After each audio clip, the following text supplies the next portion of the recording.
задам това като въпрос, който след да ги размислям тия работи. Тук начин на комуникиране на модулите, т.е.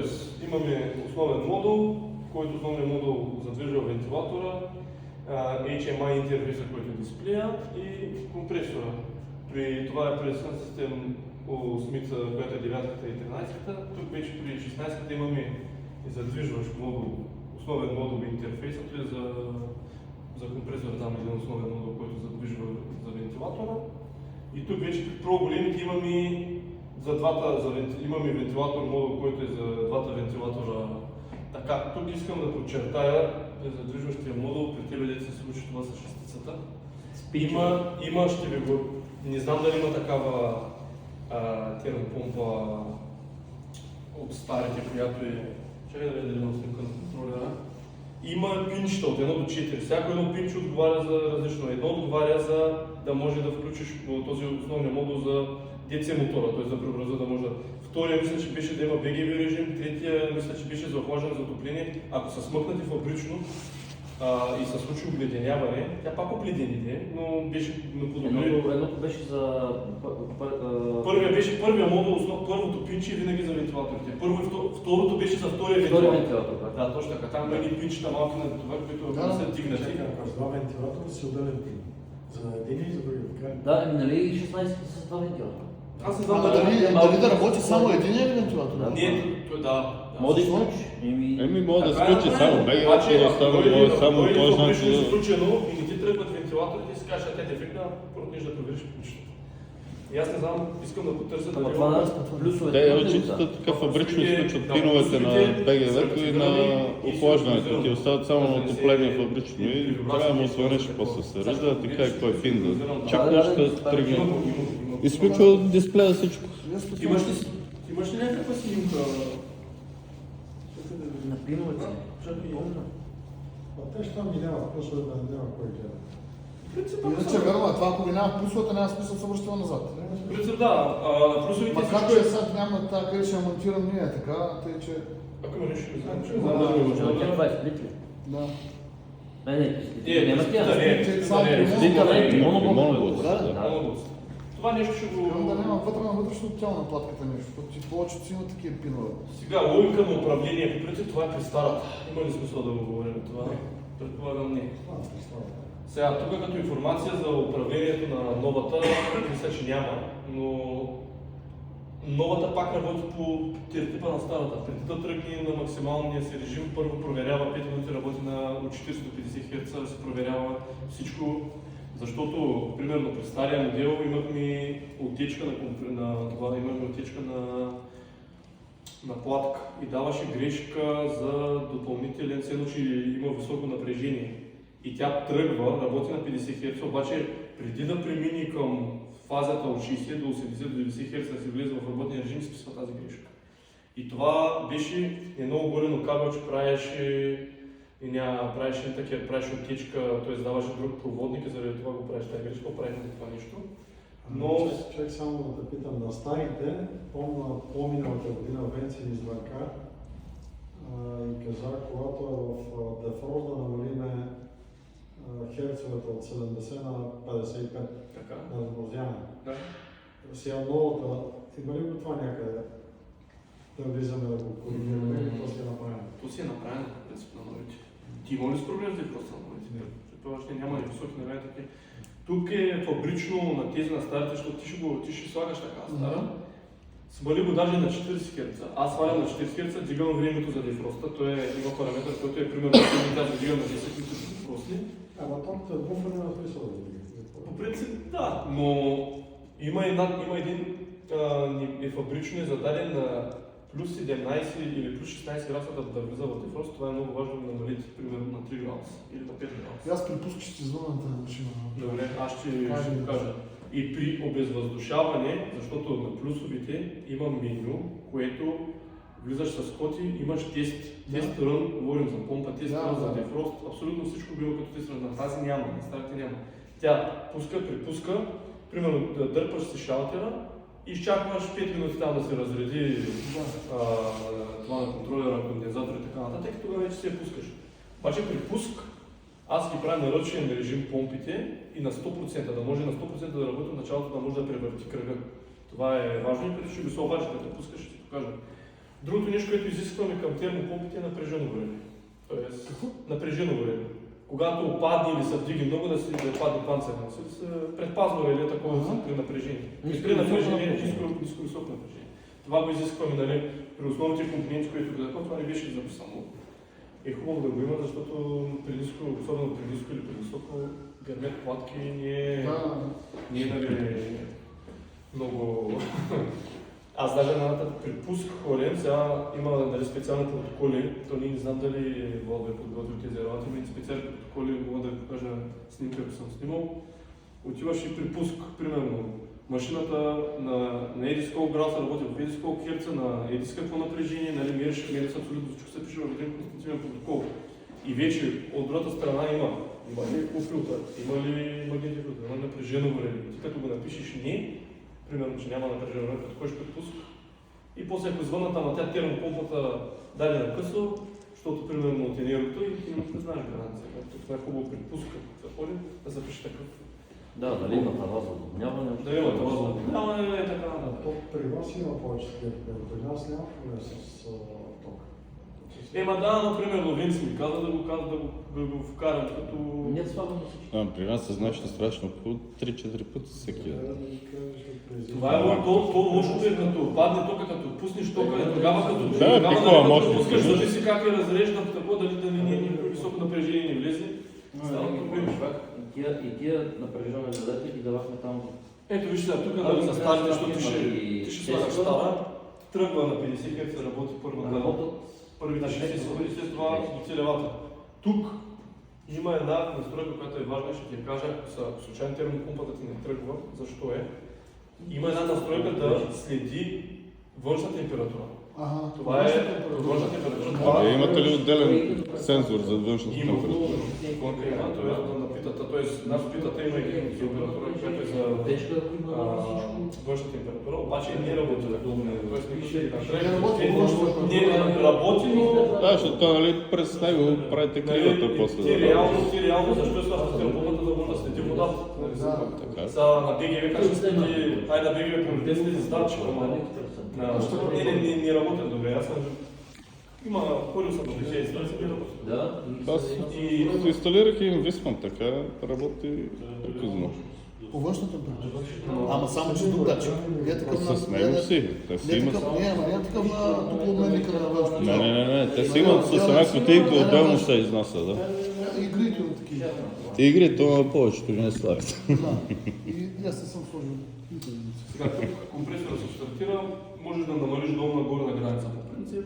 Това не са типа, то си има смарт, то си има тих режим, мощен режим и смарт режим. Смарт режима той се определя абсолютно всичко там по някакви формули, по-добре се бута. Вентилатора логика на управление, включва за 5 секунди преди да се включи компресора, изключва 5 секунди след спиране на компресора, те са работи, нали са... И аз искам да го разпоръча. Основно EV контрола, това е електронно терморегулиращ вентил, там си пак по формули по такова, т.е. то си ги знаете за работи. Защита. А ти се защитата ли му покажеш? Да. Защита ви хубава. За 39 Ти откъде ми поръчваш и ти ми беше казал? Да, и точно е такава защита. При нас има една фирма CMC, те поддържат заводи, води много е. Знаеш ли не? Дадохме едно такова за тест, защото това е отечка, лови абсолютно всичко. И ти казвам, какво ми се случва ония ден.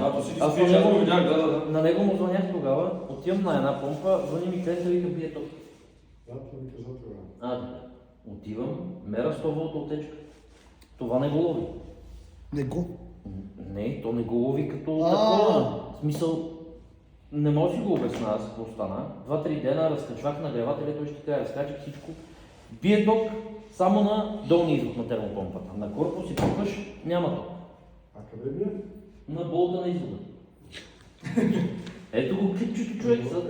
На болта на изхода, на водата. Нещо парва. Вътре няма никъде да бие ток. Вътре никъде няма По отечка. буфер, по такова никъде няма ток. Явно земята, както и за нали, Не когато къщата няма земя, явно всичко е отделно, пуска Ние- земя към всички Погледни. заземяване. За съжаление, Повечето от нещата, повечето от къщи нямат нямат. Сега, ако отидеш в Германия, да видим дали няма да се вземе. Отидеш някъде страна, да видим, да Трябва да се видим. вкарат затвора, бе. А тук какво правим? Земята ще нова, не? Долу това мине. Аз слагах фотоволтаици на чучуни на измера. 3 дена чупе на как. Температура с панелите. И тук май няма да бие земя, че наведня пиш земя, ама като там напирна топа от инвертора, няма да бие земя, ще го притеках. И сложих един мост между нула и земя и всичко изчезва. Да, бе, зануляваш уния другите, Един трябва мост да сложих живеят. нула и земя и всичко изчезна и оттам тръгнах 5 минах за деня. На Да ги 4 видиш всички. всичките, да, на 4 от тях имаше. Отечка по същия начин, човек. Слагам моста, всичко заспива. Това е защото къщи няма земя. Да, това е ясно, че няма. Ама това е логиката. Как казваш, че само... Нещо по контролера най-вероятно. Това си е, да, това е вътре контролера нещо Да. по платката. Затова ви го казвам, ако ви се случи едно мостче. А това е 100 е много, бе. 100 волта е много. Много ли? Как да е?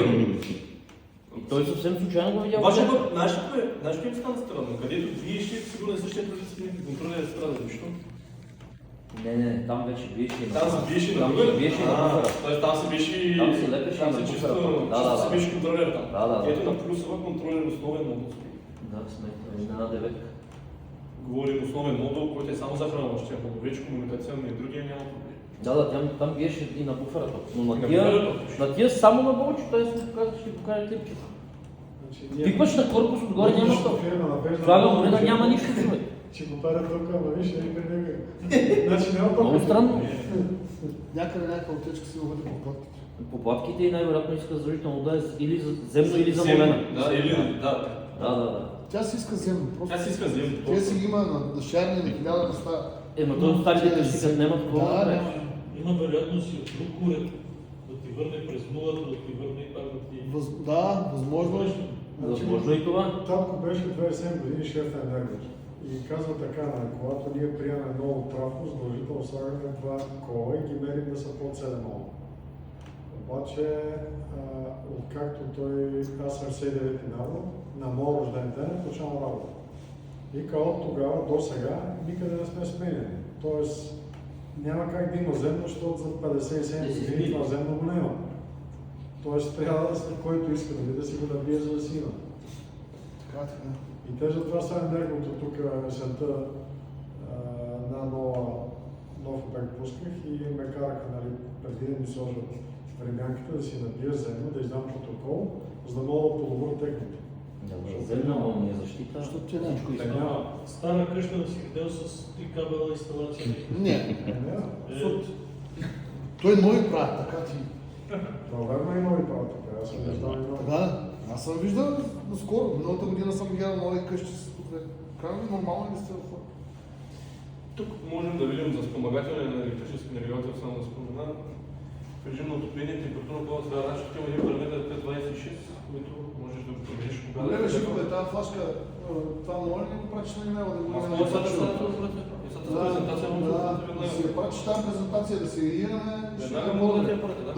Да мога, примерно, на колегите си им пусна, ако нещо имат на ясно, не са пръстени, ще ги пратя на монтажа и това са какво беше, ома какво беше, да се отворите тия телефони. Мога да се я пратя да се презентация.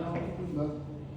Тук пак има, тук тези са, ето виж, е този режим, който е при отопление, може да е безшумен и интелигентен. Интелигентен смарт режим, който така, ако една формула, той се смята с мощния с плюс 5 Hz на всяка една мощност, т.е. ако работи на 60, на 65 Hz ще работи в зависимост от мощността. И безшумния ограничава максималната частота на 70 Hz. Тоест, Значи, вашата по-тихо поширите и други. говориш плюсовите.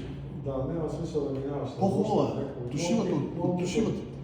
Ми служили с 6 тушили, да ти кажа, ти работят по-тихо.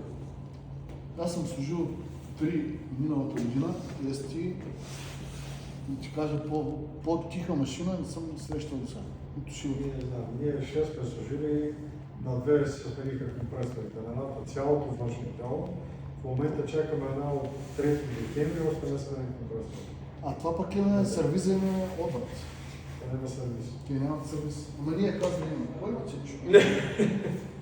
Няма сервис, няма. Ние имаме. Имаме, да знаеш. Живко е на среща. Аз съм тук. Аз да знаеш, Аз види. съм живко, махаме се и ние. Да знаеш. Да знаеш, почнах да ги разлучавам, ще стане някакви специалисти, ще какво прави. Абе, стига да се ожениш. Ожениш ще само да пуска повече. Женя, още съм млад. Ще има време деца, Люкрено. Трябва и да не закъсняваш. Тук сега, нали знаеш тази, ти не се занимаваш с тези помпи, нали? Ти нямаш стари инсталирани. Само за него ще му кажа, само ще не спомена. Аз това казах, направете презентация за плюсови само. Да няма примерно, защото то основно тема е за плюсови. Да се... Да, вече като аз според мен следващата презентация ще кажа да е само за плюс, която имаме още едно обучение следващия четвъртък. Да направят някаква нова презентация, да ползваме пак с... Не знам, аз им казах, т.е. щом темата е само плюс и ще споменем, че има VRF и чилъри, по-добре да има, нали то, вие като фирми, като монтажи, правите по принцип, предполагам само термопомпи, в повечето случаи се слагат.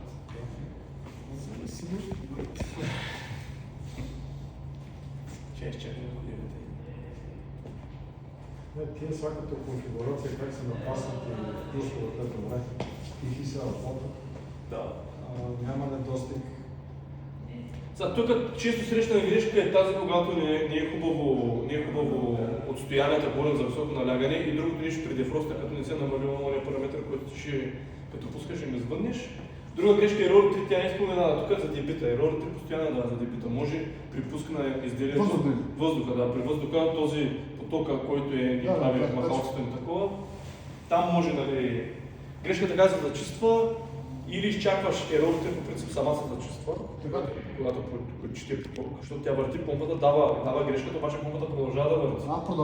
Тя продължава да върти и след това изчезва. Не е нужно да рестартира, за да може, тя се изчезва след примерно на 2 минути.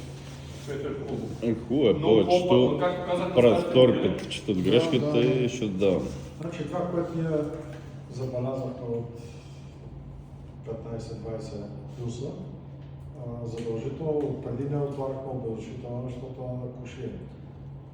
Това, което си е предели. Нито една не пречи. И вече щем, преди да почнем да пълним, задължително да отворим обезшител, капачката е махана на цел.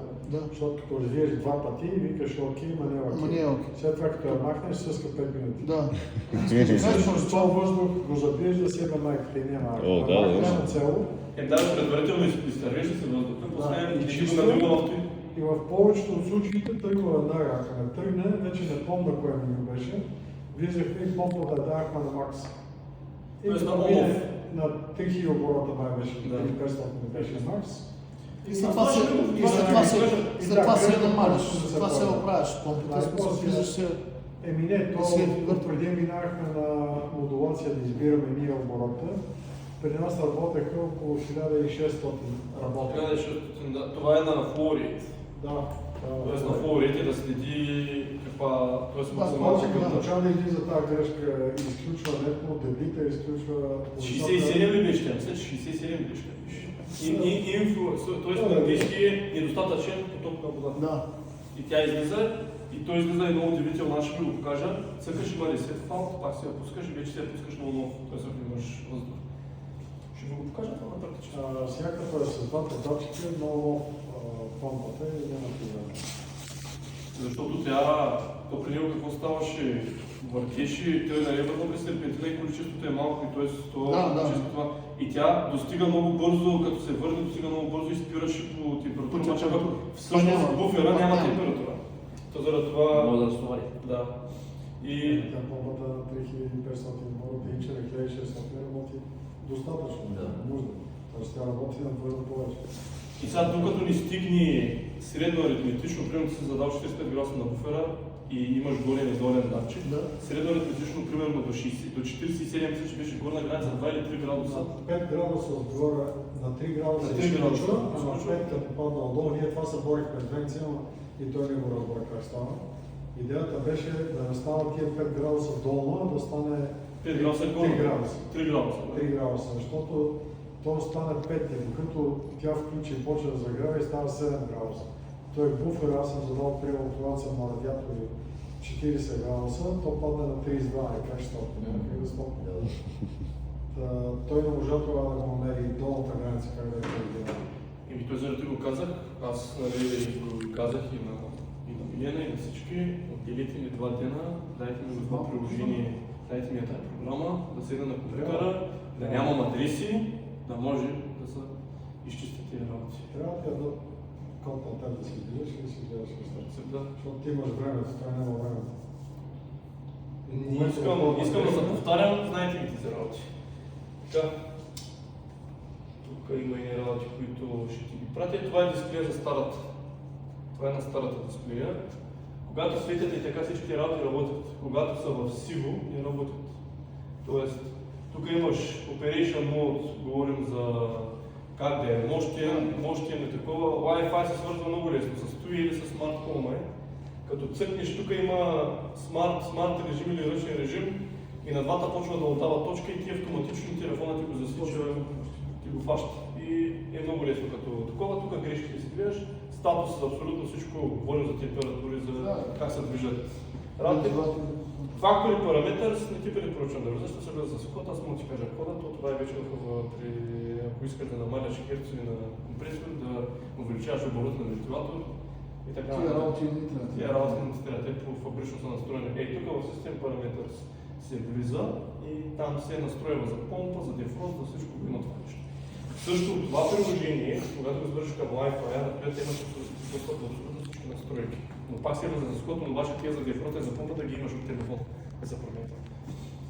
Ето, това е, когато влезеш в Operation Mode, влизаш в това, Smart Power в описание, нали тук за вакансия, като няма да върти водата на 30 градуса, поне нали, да не се замръзва инсталацията при моноблоците.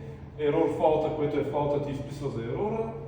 Ето с статуса тук е Water Inlet Outlet, примерно Exhaust, Gas Temperature, Ambient температура, тук са нали, на статуса на какви температури, как работи. Тук вече е систем параметър, тук вече за това за факторите, ето има интерпатвор, тя паролата е 40 на 80 и се влиза вече към абсолютно всички параметри. Нали, това ако има нещо, ще ме звънеш вече за старта. Често срещане грешки, отстраняване на грешки, термопомпата работи, поръча за хранване, трансформер, окабеляване, тези работи нали, се знаят, ако има някакви проблеми. Водната помпа работи, но без воден цикъл или водна помпа има висок шум, липса на вода в системата, това да ти даде грешка 3 или примерно при плюса дава 67, мисля, че беше грешка. Ниско отопление, капацитет, липса на хладилен агент, загуба на топлина на водната система, всеки филтър е запушен, загуба на топлина на въздушния топлообменник. Това са неща, които ето са примерно на мен. Бях ходил на една система с плюсова, беше вързана през серпентина, не знам колко време е работила или не знам от пропилен гликола ли се е случило това нещо, 4 или 5 пъти трябваше да чисти филтър преди да даде поток. Тоест магнитен филтър, не направо се пише калища някакви, не знам какво е това клиент. Старата, тя беше стара система. Пак беше вързана на серпентина. И аз му казах, ако пак ти да е грешка, по-добре извикай си някъде да ти промени системата, да се източи тази система и пак нали служи си необходимото количество гликол с рефрактометър да се мери там, колко да се сложи. Някои хора го знаят, примерно. Според зависи, ако става антифриз и такива работи, те сега аз не знам, защото зелено вече. По принцип, много зависи какво повече е много веднага, те почват да отделят едни тъпоти, не знам защо тази химични някакви реакции има. Дали това проблем гликола с инхибитор да се сложи да задължи. Но обикновение почва след една година и половина, парцали, щурти, той не е... Аз това се очуди, защото аз варя парцали калища. Аз варя кал. Инхибитор, това задължително се получава. След третата тръгва и Да се го добавя. Ивката е тръгва. И така, тук имаме вентилатора не работи, разхлабен закрепваш вент на вентилатора. Големото са вече работи, които с практиката нали, са така, основни разлики, нали, то това нещо трябваше от началото да е в слайда, но сега го коментираме. Основни разлики между Sun System Plus и Sun System модела, който ти ще слагаш. Те на Sun System вече няма за пред. Има опция за управление на елнагревател. Опцията за управление на елнагревател, там връзката е комуникационна, т.е. не е с ток. Трябва през контактор да се мини и така нататък. опция за управление на трипътен вентил, пак, нали, то там си комуникационно, и опция за управление на нагревател на бойлер за БГВ, то това вече си е, нали, това не трябва. А тук вече в слънците е писано вграден нагревател, вграден разширителен съд, възможност за управление на допълнителни възли. Тестови режим на компонентите, което го няма в това, което казахте. Тази Sun System Plus, ако съседи се разлучиха с хората, можеш 8 последователни термобомби да вържиш плюсови по принцип, да направиш, нали, една да е майка, каскадно, точно така. Има опция за управление само на подове, има опция за управление на... Има доста функции, но това нещо чрез параметър и чрез нали, необходимите настройки получавате, нали, вече като действие. Това нещо много... Като си тук да те питам възможност за управление, с Венци коментирахме на буферите, нали, слагахме контактен термостат, нали, задейства помпата за отоплението нагоре по етажите. И той тогава ме пита, що слагате контактни термостати и не ги управлявате от управлението. Викам, кажи къде да влезем, не трябва да прочита да ви кажа. Ще почетим, ще ти кажа. Аз... Тоест хубаво да го има, защото това е работа, не трябва да го правиш, а там си продаваш само един кабел. И си през контакт помпа. През контрол, но това пак трябва да се види. Но това трябва да се види къде се свързва, защото тя има една остра клема с много... Това не е нещо хубаво за хора. Това предполагам, че даже и на това трябва да го изпише. Това трябва да го пише и на То си има схема, по принцип. На капака трябва да го пише, къде трябва да се на пише. Добре, сега ще го видим отвънка. Ще го видим, аз не сте, че... Трябва да го има, това е важно, да. Но... Задължително с контакторче трябва да е. Не, то това е помпа. На старите да, на тия не. Защо? Мисля, че Тя пише е иска да... помпа. Няма значение. Няма значение. 25 Искат, държат да е навсякъде с В контакт. принцип е хубаво. Повече В повечето случаи е хубаво, в принцип предполагам. Сега, тук вече Или виждаме... реле. Релето пак е, ама той пак е контактор. Не че е малка помпа. Ма не си обаче държат заради платката нещо. Ето тук, не знам тук химикал как се чертая, може някаква такова, но ето тук е това си е топлообменника. Това, нали, тук, което е безвъздушителя в горната точка, този съд, както виждаш с колендровите части, това е за плюсовото горе.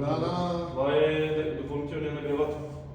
Ето го отзади разширителя. То опционален ли е този допълнителен нагревател? Или опционален. Машината примерно има параметър, който се задава, той е фабрично зададен и аз мисля, че имаше да се активира чрез настройка, може да го активираш, да го деактивираш и примерно на минус 5 да тръгне да помага. В настройките го има, Настройки да се работи. Това е направено да се работи. Той е по принцип направено да се работи, когато е много... Тя помпата... Значи на първата 6, когато монтирахме, не беше активирана. Не беше? Нали ние го активирахме? И го търсих 2 дена и не ми дигна телефона и аз се търкаш, защото то беше на 30. Аз не задигна. Так не завира. Не, това беше преди 2 години. И след 4-5 дена клиентът ми звъни и сега ще каже, че има проблем. Всичко е наред. Обаче станаха големи стругове, но и арменец и арменци учат. И търси Хиво или търси, не знам кой търси, Майна Мартин из Майка, и се обади Венци и каза кой е параметър. Отидеха и да кажем да го пуснете. Да включва. Защото особено когато има много влага, не е лошо да подпре в такъв момент. Така че не знам тия новите дали вече си е зададено. Мисля, че са зададено на минус. Нека да го знаем този параметър, за да го... Добре. Сега, тук има възможност за управление на според температура в университет, което мери горе и долу буфер, което ние го правим там от параметър, мисля, че беше N45. Възможност за каскадна функция на работа до 8 термопомп в една мрежа. Ето като направиш едната, нали, основната, това си е... Едва ли ще го се наложи да го правите това нещо. Възможност за управление на циркулационна помпа на соларна система. Тук пак се влиза в параметри, които трябва да се проверят, нали, задължително да са точно тези параметри, за да можеш да контролираш соларна система. Възможност за управление според EVH сигнал, това е за фотоволтаиците сигнал. Възможност за управление според външен контакт. Тоест външен контакт е според, предполагам, един от Монтана беше направил с стаен термостат. И пак се влиза един параметър, аз ще го покажа, пак се влиза да може да активираш този стаен термостат, да спира да пуска термопомпите. Аз не можа да го направя, ние се чувахме с него тогава. Мисля, На една че- шестица. Той Мисля, че ми го прати това нещо.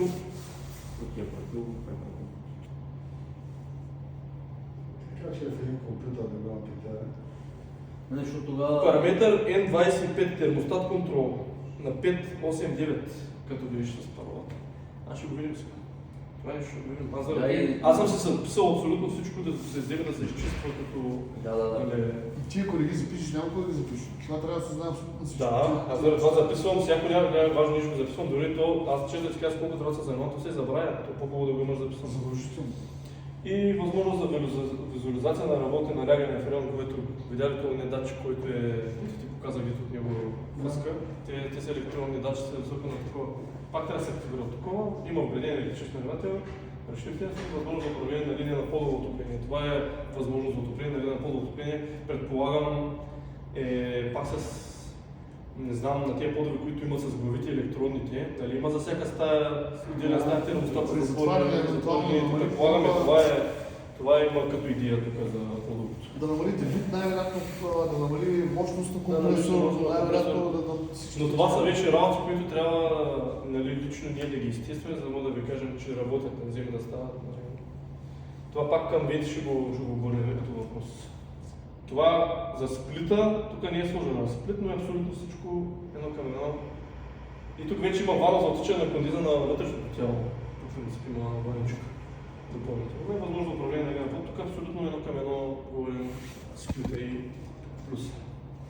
Минимално изискване за инсталиране на термопомпа и, нали, вече е крайната спазеното състояние на обекти, монтира магнитен филтър с метален филтър в микрона, монтира напрежено реле. Ето го това напрежено реле, което колегата ти го показа. Спазване сечение на тръбите на топлоносителя, нали, както казахме, даже е по-хубаво и по-големи да има. Осигуряване на защита от замръзване при моноблок варианта, т.е. ти, което каза за този клапан, да, който отваря. И това трябва да са два. Да. Специално и трябва да са на автоматична палачка, защото няма какво да го избуте. Ето тук компонентите на термопомпа, това го... Нали, основните са компоненти са, нали, термопомпа трябва да имаш, филтър магнитен, свърши екран на абсолютно на четвърт зависимост от това. Допълнително разширителен съд вече зависи каква ти е инсталацията, колко етажа е. Там на етажите, нали, ако е голям етаж, възвратни клапани, големи ползи, допълнителни работи си е хубаво да има. И буфери, съдови, стойка за външно тяло на стена или наземна принцип, медни тръби за връзка между вътрешно и външно тяло изолиране, говорим за сплитовата версия. Той са пак една схема за допълнителните, вие тези работи ги знаете, т.е. филтри, помпи, кранове, да има да се отсепва. Хубаво е да има кранове, защото когато дойдем за ремонт, особено на сплита, затваряш се сплита там, точиш се от предпазния клапан малкото. И особено по-скъпа инсталация, като свети да. Защото съм попадал, чисто аз съм попадал и на едната търба сложил грана, на другата не, аз точно буфера поправим. Абе има и машинки и гледах слагата на тази табела за замразяване. Това за замразяване, това е хубаво иначе. Хубаво, много пари. Само че на мен, да, Само съм имал инцидент един път. Един кран. Тук беше преминаване към... За един кран от 20 лева. Тук преминаване към VRF, климатите, чували VRF Home, ако искате да направим на пауза. Да може Да, само да позвоним телефон малко. Разумеете, който ще пуши, който иска да отиде хапне нещо да пие вода, да направим една пауза, защото това като материал не е много.